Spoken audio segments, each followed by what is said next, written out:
warahmatullahi wabarakatuh. Salam Om Swastiastu, Namo Buddhaya, salam kebajikan. Selamat sore, salam sejahtera bagi kita semua. Perkenalkan, nama saya Jason dan saya selaku host pada podcast sore hari ini akan membacakan tema kita, yaitu tantangan dan peluang dalam membangun toleransi beragama. Di sini kita memiliki dua narasumber. Narasumber yang pertama yaitu adalah Bang Haris dan narasumber yang kedua adalah Bang Rifki Saputra. Baik, di sini kita memiliki tema tantangan dan peluang dalam membangun toleransi beragama. Bagaimana sih pendapat dari narasumber kita Bang Haris terhadap tema kita hari ini? Ya, terima kasih. Mengenai toleransi itu menurut saya pribadi ada beberapa tantangannya. Yang pertama kita ketahui kampus kita ini, kampus Universitas Bangka Belitung ini letaknya di UPB, namun mahasiswanya kan beragam. Ada yang dari Medan, ada yang dari Papua, bahkan sukunya ada suku Jawa, suku Batak, suku Bugis, Sunda. Nah, itu merupakan tantangan bagaimana caranya biar suku-suku tersebut dan yang agamanya beda-beda ini bisa menyatu, sehingga peluang nanti ke depan kita dapat bekerja sama untuk mencapai cita-cita kita yang penuh dengan gemilang. Sekian pandangan saya. Oke, untuk narasumber kedua, Bang Rifki, silakan. Kalau menurut saya ya, kalau dalam konsep toleransi, sebenarnya dari awal kita kecil sampai sekarang pun, sampai kita udah kuliah nih, kan udah gak asing tuh sama yang namanya toleransi. Mungkin banyak sih ya kita dengar yang bilang toleransi itu keberagaman, toleransi itu persatuan, toleransi itu ketika orang yang berbeda-beda bisa bergerak bersama dengan apa yang mereka bedakan itu. Tapi menurut saya pribadi, toleransi adalah bagaimana dengan kemudian perbedaan itu dengan tidak mencampurkannya. Nah, apabila kadang menurut saya banyak orang ketika mengatakan toleransi, dia mengatakan bahwa oh ini boleh dan ini boleh dan boleh disatukan dalam satu hal yang sama. Menurut saya itu salah. Menurut saya toleransi adalah bagaimana ketika kedua hal yang berbeda itu tetap berada pada tempatnya sehingga tetap melalui jalur yang sama. Bisa jika dengan kepercayaan ini tetap pada jalur yang ini dan kepercayaan itu tetap pada jalur yang itu. Nah, ketika kedua itu digabungkan itu salah menurut saya. Namun, bagaimana cara kita menghargai kedua jalur yang berbeda itu, itulah toleransi menurut saya. Terima kasih atas tanggapannya. Sekarang kita ingin masuk ke sesi Q&A nih.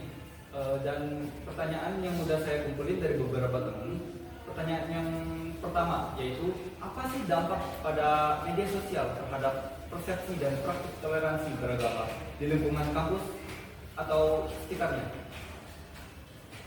Yang mana dulu nih? Satu atau dua? Untuk Bang Haris Boleh.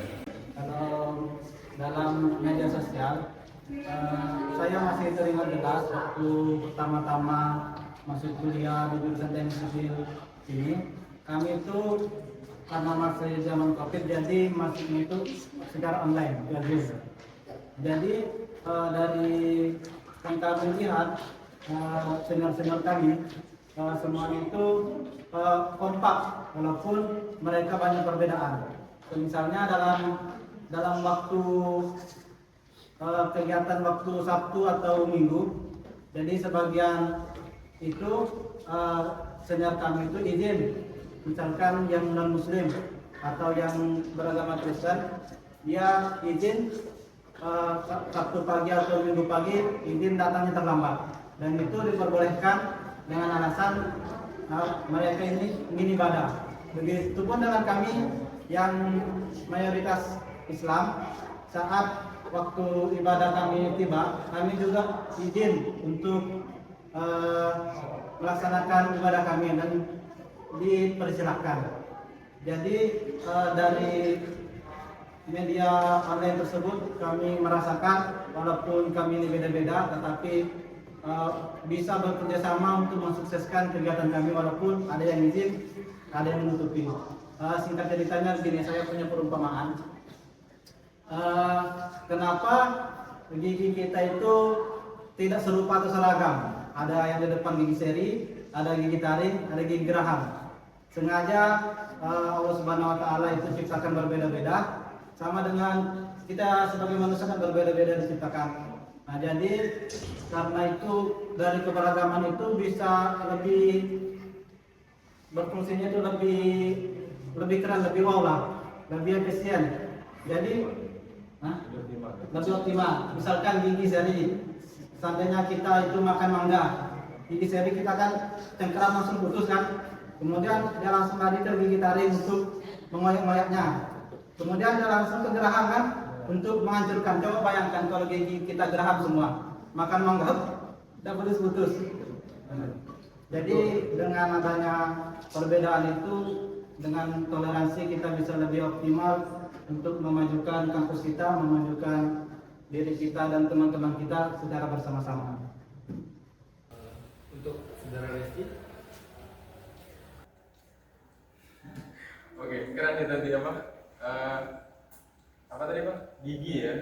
Ya, perumpamaan dengan gigi. Ya, keren. Mungkin kalau saya lebih notice ke pertanyaan di mana bagian media sosial ya. Menurut saya di zaman sekarang di mana setiap orang pegang besi dengan berat 1,4 gram lebih, ya HP maksudnya, setiap orang selalu menganggap hal itu. Urgensi ketika kita memegang HP kan gak lepas dari yang namanya media sosial. Oke. Perumpamannya lumayan keren ya Bang tadi kan, pakai gigi itu asik. Gigi ada seri, ada tarik geraham. Kalau dari saya sendiri lebih notice ke bagian media sosial, dimana setiap orang pasti kan kita lihat jalan tuh pasti megang HP, duduk pasti megang HP, makan pun megang HP, segala macam kegiatan terus pasti ada HP, gak bisa lepas dari HP zaman sekarang. Nah saya notice di sini sih, apakah kita sebagai mahasiswa itu udah bisa menerapkan konsep berpikir yang benar-benar bisa diterapkan sebagai orang yang memegang media sosial. Misalnya konsepnya gini, ada tuh TikTok yang bilang sebaik-baik ini adalah ini misalnya, dan seburuk-buruk ini adalah ini. Dalam konsep toleransi sebenarnya apakah hal itu masuk dan logis? Bisa tuh kita pikir sebenarnya. Kalau kita pikir logis ya gampang aja logika. Ketika setiap agama punya konsep agamisnya masing-masing, punya konsep yang harus mereka pegang masing-masing. Nah menurut saya itu yang harus kita tekankan sih, kayak jangan sampai kita ini ikut-ikutan hanya media sosial. Jangan sampai kita baca, oh seburuk-buruk ini adalah ini dan sebaik-baik ini adalah ini. Langsung tuh kita telan mentah-mentah tanpa kita pelajari dulu. Sebelumnya FYI, saya ini kan agamanya Islam nih, walaupun ya nggak kelihatan agamis ya.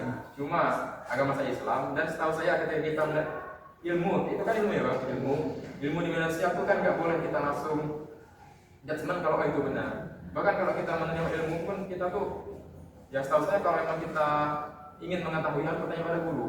Karena kan saya kurang tahu hadisnya gimana, cuma saya pernah diajari kalau memang jika kita ini belajar, jika kita belajar sendiri tanpa ada guru dan tanpa pedoman, guru kita itu adalah setan. Nah itu yang saya tahu. Jika kita belajar sendiri tanpa ada pedoman, tanpa ada guru yang membimbing kita. Nah itu pentingnya apabila kita menemukan sesuatu di medsos, kita menemukan di agamanya quotes atau konten yang berbau-bau agama, menurut saya kita sebagai mahasiswa harus cerdas. Kita harus telah dulu, apakah ini bisa ditelan, apakah ini bisa diterima. Kita harus cerdas lah bahasanya, nggak boleh kayak kita terima mentah-mentah dan kita sebarkan. Itu menurut saya. Selanjutnya nih, pertanyaan selanjutnya, apa sih yang dianggap sebagai tantangan utama dalam membangun toleransi beragama? Contoh kecilnya di lingkungan kampus. Untuk Bang Rizky dulu. Saya dulu ya. Tantangan dalam bertoleransi. Kalau dalam lingkungan kampus UBB, saya rasa kita sudah menerapkan lah kurang lebih apa yang namanya toleransi. Terus nggak ada tuh saya dengar isu-isu yang bilang kalau ya, terutama di tempat kita lah ya, di teknik, kayak saya jarang bahkan tidak pernah tuh mendengar permasalahan terkait agama, apalagi perbedaan agama. Karena saya rasa kita bukan bocah yang harus membicarakan hal-hal yang saya rasa urgensinya itu nggak ada sebenarnya buat dibahas. Ya memang kalau kita mengikuti perkembangan banyak sih di media sosial, di YouTube, TikTok, Instagram, banyak tuh perdebatan-perdebatan tentang isu ini, terutama mungkin ketika bulan Ramadan sering tuh mulai isu tentang mulainya puasa duluan, itu kan banyak perbedaan. Tapi saya rasa jarang sih saya menemukan orang yang memperdebatkan hal itu. Jadi saya rasa kalau di UBP, di teknik, toleransinya itu tetap ada, toleransinya itu sudah berjalan. Kalau bicara tentang tantangan, menurut saya kembali lagi cara kita berpikir. Seperti yang saya katakan tadi, ketika kita menerima nasihat atau menerima suatu konten ataupun informasi, apakah kita harus langsung menyatakan kalau konten itu benar? Itu sih menurut saya. Kemampuan kita memfilter lah. Karena zaman sekarang kan, apalagi zaman internet yang bahkan sekarang perkembangannya udah pesat banget, ditambah lagi perkembangan AI sekarang, saya rasa udah harus banget nih kita cerdas dalam menyaring informasi. Kita harus pasang nih filter di otak kita agar kita nggak dibodoh-bodohi sama konten. Baik, tantangan utama dari Bang Rizky sendiri ternyata adalah bagaimana kita menfilter dari informasi yang kita dapat. Untuk Bang Haris? Baik, kalau saya kan Islam, secara agama saya, kalau dalam beragama itu toleransinya ada batasnya. Ibaratkan karet, kalau kita tahu karet itu ada elastisitasnya. Misalkan kalau toleransinya misalkan di sini kan, di sini toleransinya misal panjang karet segini, ada itu kan bisa elastis sampai sini. Berarti misal full, kalau ditarik lagi putus kan. Jadi toleransinya pada sini, jangan sampai mau kita panjangkan kita geser begini, yang tumpuan Islamnya geser gitu. Kalau dalam tantangannya dalam toleransi beragama di dalam dunia kampus, sejauh ini sih benar kata Bung Rizky tadi, kalau di tempat kita ini aman-aman saja, tidak ada permasalahan, karena saya lihat baik yang agama Islam, non-Islam, Buddha, Kristen semuanya memberikan kebebasan kepada yang selain agama yang dia yakini dan menghargai perbedaan tersebut. Jadi kalau misalkan tantangannya lebih ke diri masing-masing sih, bagaimana caranya bisa lebih meningkatkan toleransinya. Seperti misalkan ada teman kita nih, misalkan beda agama, misalkan saya punya teman nih Kristen, misalkan hari Sabtu kan kita kan tahu dia itu mau ke gereja. Saya ini selaku Islam ingatkan, kamu udah ke gereja gitu kan, biasanya kan ke gereja gitu, lebih merangkul lah, walaupun sebenarnya beda, tapi sebenarnya kita itu sama-sama manusia, sama-sama ciptaan yang kuasa, harus bisa hidup berdampingan. Walaupun kata Bung Rizky tadi, walaupun jalannya beda tetapi tetap sama. Itu sih tantangannya, bagaimana caranya bisa lebih peka lagi sesama temannya walaupun beda agama. Oke, lagi-lagi balik ke diri sendiri ya Pak. Nah, udah selesai nih sesi Q&A kita. Sekarang ada nggak sih tips and trick gitu dari kedua narasumber untuk bagaimana kita bisa meningkatkan toleransi beragama? Untuk Bang Haris? Kalau dari saya tipsnya untuk meningkatkan, yang pertama itu harus menumbuhkan sikap kasih sayang sesama jurusan, sesama organisasi, sesama penduduk kampus. Jadi kalau misalkan kita lihat teman kita itu misalkan lambat, misal datang ke kampus nih, misalkan dia lambat atau ketiduran kan, sedangkan misalkan jadwal masuk kelas jam 9, nah, sedangkan sudah jam 9:01 belum ada dia di kampus teman kita ini. Jadi kita inisiatiflah telepon, halo di mana, kelas belum mulai, bisa datang nggak gitu. Atau enggak misalkan sebaliknya, misalkan kita yang nggak bisa datang, kita konfirmasi ke teman kita misalkan, tolong ya nanti izinkan ke dosen yang berkaitan, saya tidak bisa hadir. Lebih ke saling merangkul dan saling mendukung, saling mengingatkan gitu. Oke. Untuk Bang Rizky ada tips and trick? Kalau dari saya sih ini sih, kalau menurut saya ya, kita tuh harus pelajari benar-benar keyakinan masing-masing. Pelajari dengan murni, pelajari dengan benar-benar apa adanya, jangan ditambah-tambah, jangan dikurangi. Jadi kita udah menyelami apa yang kita percayakan, itu kan yang namanya iman kan. Iman kan percaya. Ketika kita sudah dapat iman, pegang iman itu kuat-kuat, pegang kuat-kuat mungkin. Nah, dan dengan itu pelajarilah agama atau keyakinan yang kita yakini sebenar-benarnya, semurni-murninya, sehingga kita dapat mengetahui nilai-nilai yang ada, benar-benar nilai-nilai yang ada, karena gak ada tuh yang mengajarkan negatif. Pastinya pasti kita bakal paham banget apa yang dimaksud dengan apa yang kita yakini. BTW San, ini boleh nggak nih? Iya, astaga. Maaf banget bang, kami lupa ini nawarin kuenya. Untuk abang-abang boleh dimakan kuenya, dan juga kami udah nyiapin minum. Silakan. Sholat lisan dari tadi. Maaf nih bang, Boleh ya? boleh. Pesan sarapan nih. Nggak sponsor nih bang, makanya kami copot labelnya. Boleh. Boleh, silakan. Nanti lah. Tanya lu berapa nih? Saya mau nanya nih bang, kira-kira momen-momen apa sih bang yang menurut abang tuh toleransi bang? Dimulai dari Bang Aris, apakah ada namanya? Kalau momen sih banyak, cuman kalau dipikir-pikir pernah suatu ketika sudah lama sih. Waktu itu kami mau pergi ke tempat Bukit Kejora. Kan Bukit Kejora kan bagusnya kan kalau setelah maghrib atau malam kan. Jadi kami ini pergi pakai motor boncengan. Nah, kebetulan aku ini boncengan sama yang muslim. Jadi pas maghrib, pas azan, motor kan, dia bilang kan dari belakang, "Dek, udah sholat dulu." Langsung kan, wah, dia kan non muslim masa lebih tahu kan? Ngingetin. Jadi langsung akan berhenti di masjid. Jadi aku bilang, "Tunggu di mana nanti Dek?" "Ah, tunggu di sini lah aku." Pergilah aku sholatkan. Habis itu kami melanjutkan perjalanan.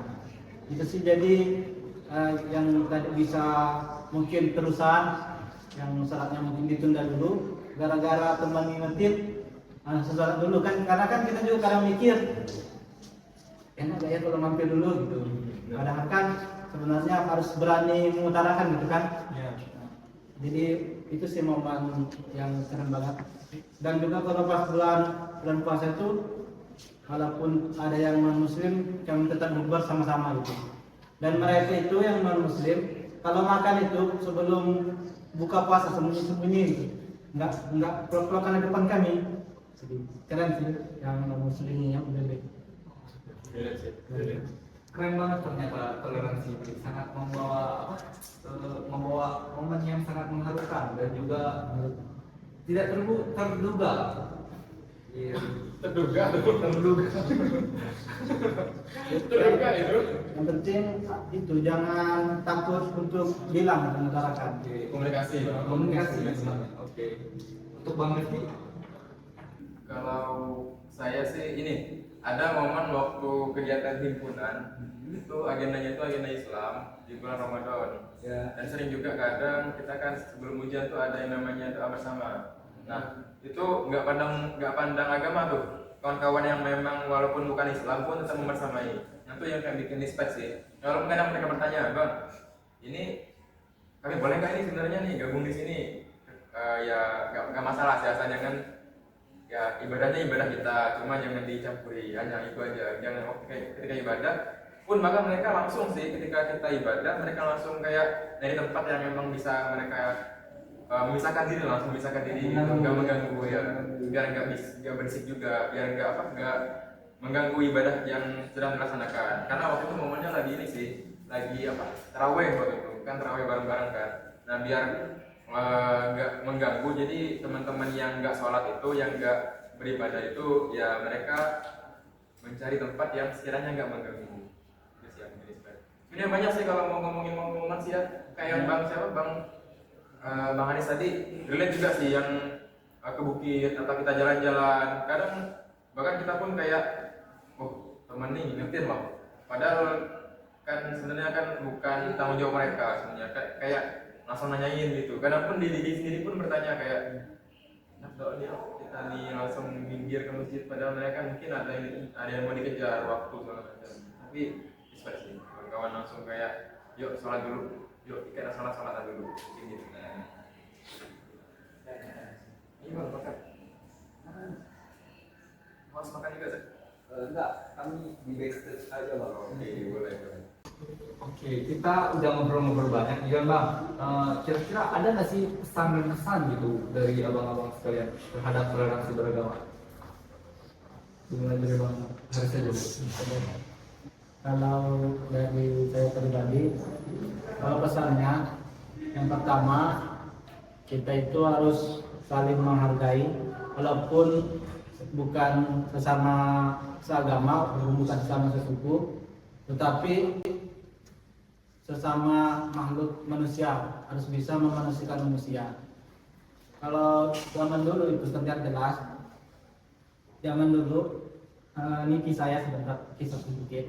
Jadi zaman dulu nih ada orang miskin satu orang kaya.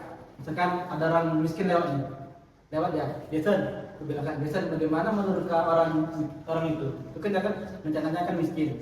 Jadi jawaban Jason nanti, kalau itu orang karena dia miskin, kau kasih pendapat tidak dianggap, karena dia kan miskin, tidak dihargai. Kalaupun dia ngasih pendapat, cuman pendapat doang nggak ditanggapi. Dan nanti ada lagi orang yang kaya, yang ada kedudukannya lewat. Terus aku tanya Jason, bagaimana menurut orang itu? Kata Jason, orang itu kalau dia sekali ngomong langsung dipercaya, karena dia kaya. Jadi pesannya untuk kegiatan hari ini yang dengan toleransi, jangan pernah memandang orang dengan rendah, walaupun dari luarnya terlihat biasa-biasa saja, tapi ide-idenya mungkin bagus yang kita tidak tahu. Seperti perumpamaan ini tadi, banyaknya perbedaan itu lebih cepat menuju ke kesempurnaan. Jadi pesannya saling menghargailah pendapat, berikan kebebasan untuk berpendapat, untuk beragama dan lain-lain. Berarti don't judge a book by its cover ya Pak? Ya itu Bang Rifki. Pesan ya.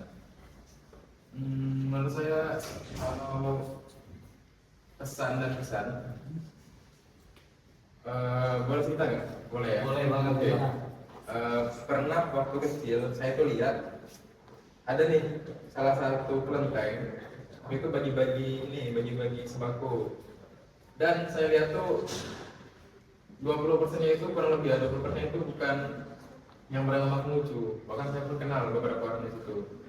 Nah di situ saya kayak awalnya kukira sembako dari kelenteng hanya buat orang-orang Konghucu. Ternyata enggak tuh, boleh tuh ternyata orang-orang yang memang ya mungkin taraf ekonominya agak rendah, yang benar-benar butuh, dikasih kupon dapat tuh sembako. Nah kalau dari sudut pandang itu pun aku kayak waktu itu kecil kan, pokoknya itu. Tapi makin kesini kayak oh ini loh toleransi. Jadi kalau dari saya, hal yang bikin saya mengerti tentang toleransi adalah ketika saya melihat beberapa fenomena pada kondisi nyata yang tanpa penjelasan, tanpa definisi bisa tuh menjelaskan ke saya, oh inilah toleransi menurut saya. Jadi kalau ditanyakan kesan, yang pertama tuh jangan coba ketika melihat sesuatu tuh, melihat fenomena, informasi ataupun segala macamnya, jangan langsung telan mentah-mentah. Kita proses dulu, kita terima dulu informasinya itu, jangan kita anggap itu oh apa yang kita lihat, jangan. Kita filter dulu, kita pikir-pikir dulu, kita telah dulu. Kalau di Islam itu namanya husnuzon, jangan seuzon. Jadi ketika melihat sesuatu tuh kita husnuzon dulu. Oh ini pasti ada positifnya, pasti ada baiknya. Jadi apa yang baik itu kita ambil, apa yang buruknya kita buang. Kan kalau kita seuzon atau kita berpikir buruk, yang kita ambil, kita telan itu pasti buruknya, bukan baiknya. Nah jadi kalau tentang pesan, saya nyambungnya ini ke husnuzon sih, karena lebih ke pola pikir lah. Jadi kita bisa melihat hal itu dengan hal-hal yang positif. Jadi positifnya yang kita ambil. Karena misalnya kalau kita nggak melihat sesuatu kan kita ragu untuk mengambilnya. Kayak inilah kue lah contohnya. Saya kan jelas ngambil ini karena saya tahu ini kue. Karena sudut pandang saya ya ini kue.